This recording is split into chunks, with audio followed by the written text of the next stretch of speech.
guys? It's that Hashira, and today I'm going to be giving you guys pencil tips, coloring tips, etc. How I do my stuff, basically.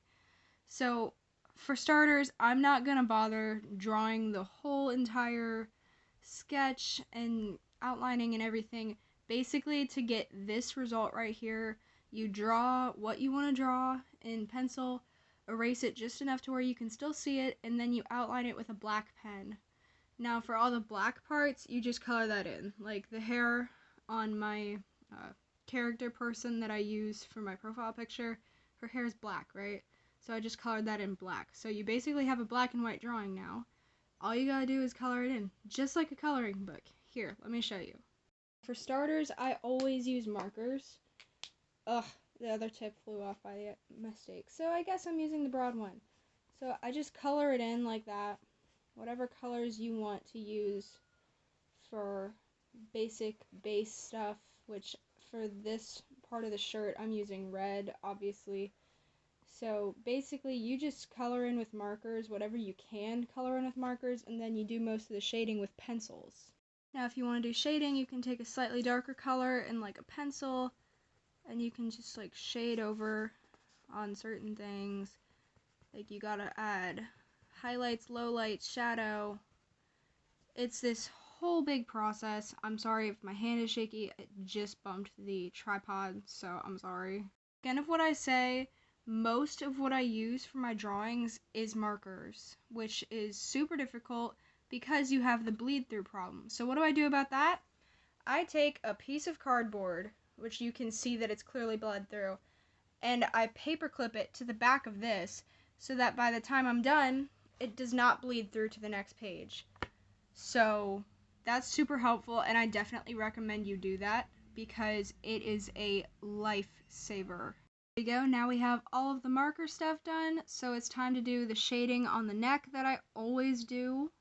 It's super simple. I just draw a little line here, divot a little bit for the chin, a line across, just like that, and I color this part in black. So just like Horikoshi from My Hero Academia does his characters, I do that. There we have that. Now, moving on to the eyes, we're going to do a little bit more detailing in them. What I did was draw two little squiggly things in there to reminisce of pupils, but usually I do draw actual pupils. Ugh, the camera disfocused. Okay, so usually I draw pupils, but for my character I don't. I give like the illusion of pupils because I think it looks cooler. So now, for highlights on the pupils, this is super fun, my dude. I have this nifty little whiteout pen, which is super great for either correcting mistakes or just like putting highlights on eyes and stuff.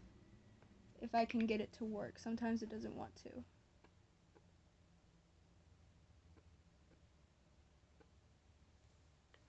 A little bit too much. I'll fix that. So there we go, pupils. I messed up a little bit, but I was able to correct the outlines. So that's how you do highlights in the eyes with a whiteout pen.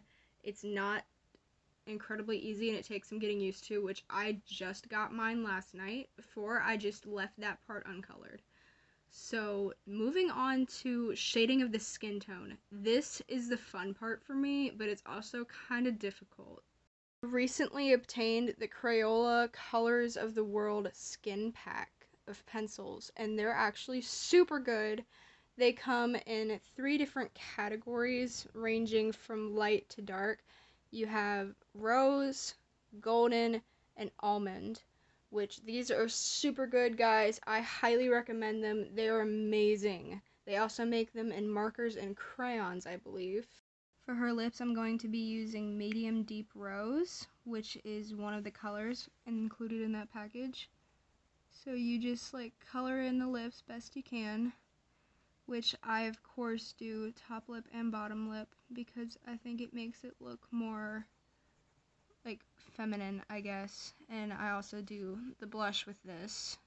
Lips and blush, I also do freckles. I'm going to be using deep golden to do those.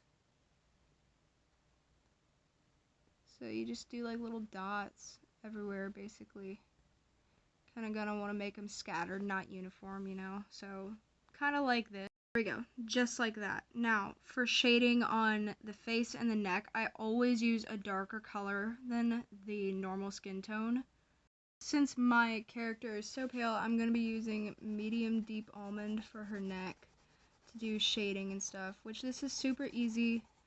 You just follow basically along the same lines as the black, and you just completely shade that in.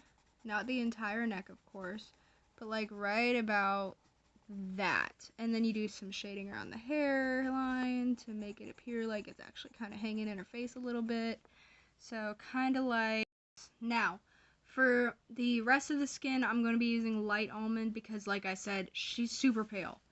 So for that, you just color in what's left, and you got to make sure to leave a little space for the rest of the eye. That way you give the illusion that there's kind of an eye there, you know, because basic thing. So there you have it. It's fully colored in, right? Now, I always do a little bit of something in the hair to make it look less static. So here we go again with the whiteout pen, which this time I'm using a foam brush because it's a little bit easier, hopefully.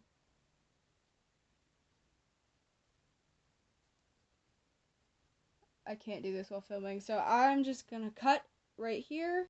These hair highlights are definitely not my best, but once I get a little bit better with the whiteout pen, then they should be a lot better. So sorry about that, but other than that, you guys basically get the gist of how I color in my drawings. So thanks for watching. I really hope this helped. If you guys want anatomy, like tutorials and stuff, just let me know. If the comments are disabled on this, let me know in a different one of my videos. So thank you guys for watching. Love you!